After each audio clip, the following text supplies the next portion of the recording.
আসসালামু আলাইকুম এভরিওয়ান, সবাই কেমন আছেন? আশা করি অনেক অনেক ভালো আছেন। তো আজ অনেক দিন পর আবারও একটি ভিডিও নিয়ে আসলাম। আর এই ভিডিওটাও একটু আগের, যখন আমের সিজন ছিল, কাঁচা আমের তখনকার ভিডিও। তো ওইটা এডিট করব, আপলোড করব, সবার সাথে শেয়ার করব বলে পেরেছিলাম না। তো আজকে আমি ভিডিওটি এডিট করে আপনাদের সাথে শেয়ার করে দিলাম।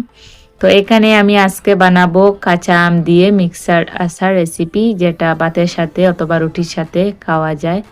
তো তাই আমি এখানে অনেকগুলো আম ভালো করে ধুয়ে পরিষ্কার করে কেটে ছোট ছোট টুকরা করে নিয়ে নিলাম।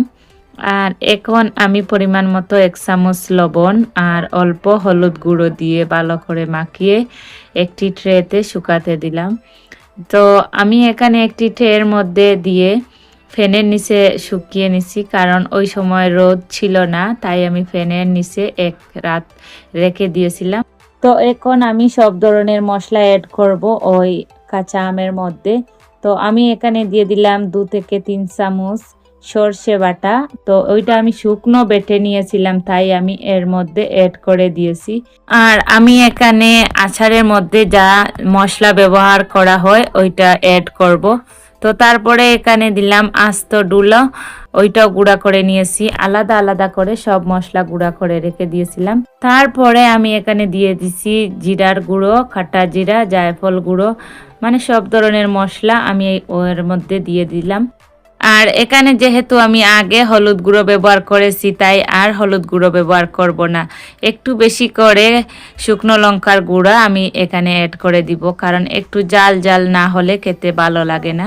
তো তারপরে আমি এখানে 3 চামচের মতন ভিনেগার অ্যাড করলাম, কারণ আচারটা একটু রেখে খেতে হবে কয়েকদিন, তাই নষ্ট না হওয়ার জন্য আমি এখানে ভিনেগার অ্যাড করেছি। আপনারা চাইলেও না দিয়ে ওইভাবে ফ্রিজে রেখেও খেতে পারেন। তো এখন আমার সব মশলা দেওয়া হয়ে গেছে, আমি একটু নাড়াচাড়া করে সব মিশিয়ে নেব। আপনারা চাইলে হাত দিয়েও মেখে নিতে পারেন। আমি একটি চামচ দিয়ে সব মেখে নিয়ে নিলাম। আর যেহেতু আমি এখানে আগে লবণ ব্যবহার করেছি, তাই এখন আর লবণ দেওয়া হলো না, কারণ বেশি হলে আবার খেতে ভালো লাগে না। তো সব কিছু মেখে তারপরে হচ্ছে আমি একটি জারের মধ্যে ভরে নিয়েছি, কারণ আচারটা হয়ে গেছে। এখন আমি ওর মধ্যে তেল ব্যবহার করব। আর আমি যেহেতু তেল এখানে দেব, তাই আমি একটু আগে তেলটা গরম করে নিয়েছি। একদম হাফ ভাবে গরম করলাম, কারণ বেশি গরম হলে আবার আমার ওই জারটাও একদম নষ্ট হয়ে যাবে। তাই আমি একটু গরম করে ওই আচারের মধ্যে দিয়ে দিছি। আর ওইভাবে দিয়ে দিলে একদম আচারটাও নষ্ট হয় না, আর খেতেও অনেক মজা, একদম মিক্সার আচারের মতন খেতে ভাত অথবা রুটির সাথে। তো আমার ভিডিওটি কেমন হলো আপনারা অবশ্যই কমেন্ট করে জানাবেন। আর এতক্ষণ ধৈর্য সহকারে যারা আমার ভিডিওটি দেখে থাকেন, সবাই একটু লাইক কমেন্ট করে দিবেন। আর নতুন হয়ে থাকলে প্লিজ চ্যানেলটিকে সাবস্ক্রাইব করে পাশে থাকবেন। আপনাদের একটি লাইক অথবা সুন্দর একটি কমেন্টকে আমাদেরকে অনেক উৎসাহিত করে। তো সুন্দর একটি কমেন্ট করে দিবেন। আজকের মতন এখানে শেষ। সবাই ভালো থাকেন, সুস্থ থাকেন। আল্লাহ হাফিজ সবাইকে।